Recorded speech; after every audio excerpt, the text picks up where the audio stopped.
Здравствуйте! В студии Вестника Кавказа Гия Саралидзе. Как всегда, мы говорим о самых главных, самых интересных событиях в мире спорта. Спорта номер один, уточню я. Говорим мы о футболе. И в центре нашего внимания сегодня чемпионат России, Российская премьер-лига. 15-й тур состоялся на прошедших выходных. Становится все жарче в российской премьер-лиге как вверху турнирной таблицы, так и внизу. Борьба идет нешуточная.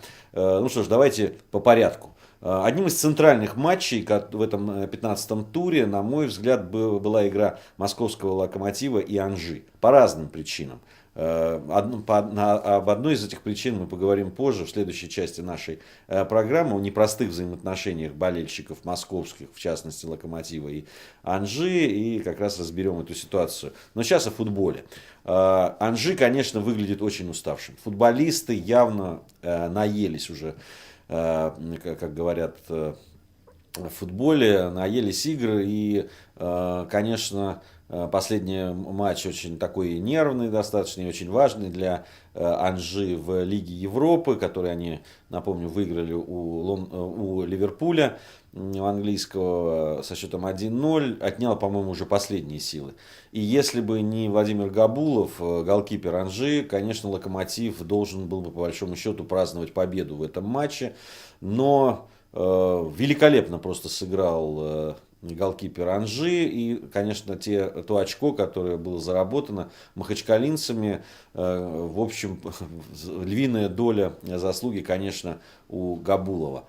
Тащил он все, что можно только было тащить. Правда, пропустил на последних минутах. Но уж это не его вина. Не может он все время свою команду спасать. Со счетом 1-1 завершилась эта игра. И при том, что Локомотив владел инициативой. И очень много голевых моментов было у железнодорожников. Но чуть не проиграли. Москвичи чуть не проиграли. Проигрывали они 1-0. И лишь на последних минутах удалось им сравнять счет.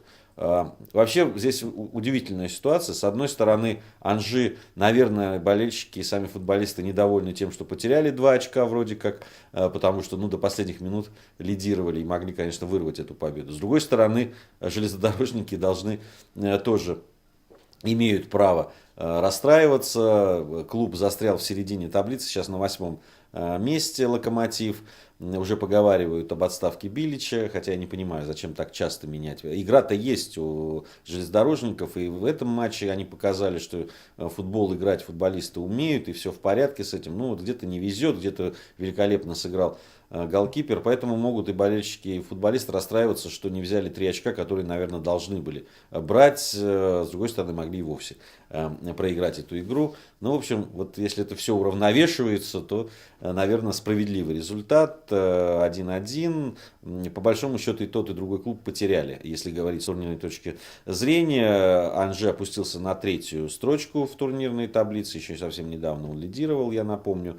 Но сейчас вот после 15 игр 33 очка. Столько же у «Зенита», который вновь, наверное, своих болельщиков результатом порадовал, а вот футболом вряд ли. С «Волгой» играл «Зенит». С «Волгой», я напомню, это один из аутсайдеров. На 14-м месте идет эта команда нижегородская. Но по игре, в общем, «Волга» заслуживала как минимум ничьи, а может даже и побед. Но вот в итоге «Зенит» победил со счетом 2-1, набрал 33 очка и на втором месте делит второе и третье место с махачкалинским «Анжи». А вот ЦСКА, который, наверное, для многих неожиданно выиграл первый круг чемпионата России. Я напомню, что первый круг как раз завершился этими матчами 15-м туром. ЦСКА обыграл Кубань, очень крепкий клуб, который на своем поле вообще очень здорово играет. Но армейцы выиграли 1-3. Наверное, Кубань может занести на свой счет только первый тайм этой игры. Вот как раз в ничью он завершился 1-1, а затем армейцы обыграли. И вот тут армейцы еще раз, да, мы говорим о том, что ничто не предвещало такого развития событий. Но уже на 3 очка они опережают клуб, который идет на втором месте. Вернее, 20 сразу клуба «Зенит» и «Анжи». И 36 очков у ЦСКА. Очень здорово завершил этот круг ЦСКА. Побеждает довольно убедительно. И, в общем, наверное, Клуб по игре сейчас, по тому, как он выглядит, заслуживает этого.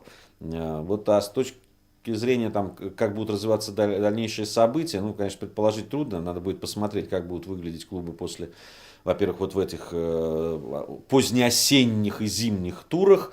Там очень многое будет зависеть, конечно, и от везения, и от того, в каких условиях будут играть клубы. Уже сейчас многие говорят, что надо бы отменить два последних тура зимних, заговорили. Ну, когда принимали решение играть все-таки по этой системе, нужно было думать, что Россия это не Испания, вот, и даже не Франция с точки зрения климата. Ну, посмотрим. Конечно, Анжи выглядит очень уставшим. Анжи, как воздух, нужна передышка. Вот эта борьба на несколько фронтов, конечно, вымотала клуб. Лидеры очень устали. И на фоне этой усталости понятно, что клуб будет терять очки. Причем пока Анжи теряет их так спорадически, да, редко, но боюсь, что это все может закончиться очень плохо для этого клуба. Долго мы вот говорили о том, насколько долго сможет клуб вот так лавировать, там где-то за счет класса набирать очки, где-то везение и так далее. Ну вот оно, похоже, может закончиться. Похоже, может закончиться, и махачкалинцы могут потерять на всех фронтах и все сразу. Посмотрим, посмотрим, насколько вот это ожидание мое может осуществиться или нет. Московская «Динамо», отмечу, обыграла Аланию. Алания на втором с конца месте в турнирной таблице.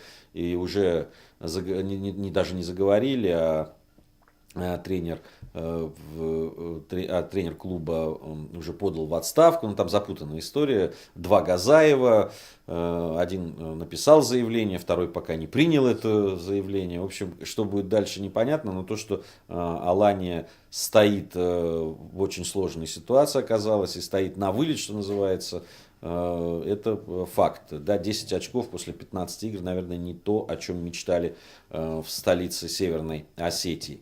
Другая кавказская команда очень хорошо закончила, на мой взгляд. Это одна из главных неожиданностей этого чемпионата. Это, я имею в виду, Грозненский Терек, который завершил первый круг на 4-м месте, набрав 28 очков в 15 играх. Очень хороший результат.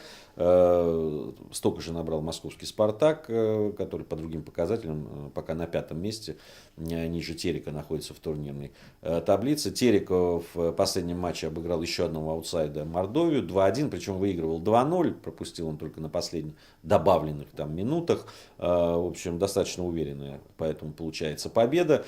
Терек, несмотря на свои ограниченные возможности, выжимает, конечно, из ситуации все, что может. И то, что он на 4-м месте после первого круга, это безусловная заслуга главного тренера Черчесова, с чем мы его и поздравляем после этого первого круга.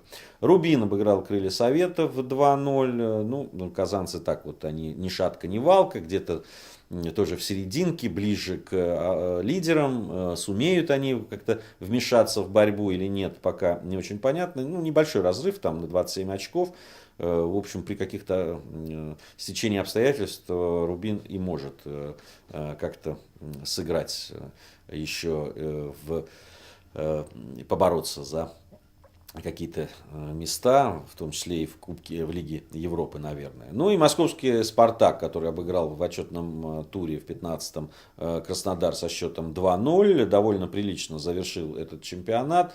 У клуба продолжаются проблемы, видимо, системные, о которых мы уже очень много говорили. Клуб может хорошо сыграть, может сыграть вообще из рук вон плохо. На европейской арене очень неудачно выступил в Лиге чемпионов. Не готов просто, если честно, оказался московский клуб к выступлению на столь высоком уровне. Но в чемпионате вот получше стоят дела. Там на 5-е место и возможность побороться еще за самые высокие места у «Спартака» есть. Но для того, чтобы преодолеть вот этот кризис системный, который существует в команде, наверное, следует принимать какие-то экстренные меры уже какого-то такого структурного организационного характера, на мой взгляд. Причем это назрело, наверное, давно, эти меры. Ну, посмотрим, что будет делать руководство красно-белого клуба и какие выводы будут сделаны из того положения, в которое клуб попал. Вот таковы, наверное, основные выводы, основные итоги первого круга и 15-го тура в частности. В следующей части нашей программы я бы хотел поговорить как раз о ситуации, которая сложилась вокруг Анжи, взаимоотношений там, со стадионом Локомотив и того, что сейчас пишут и говорят по поводу выступлений в Лиге Европы с болельческой точки зрения, с точки зрения организации.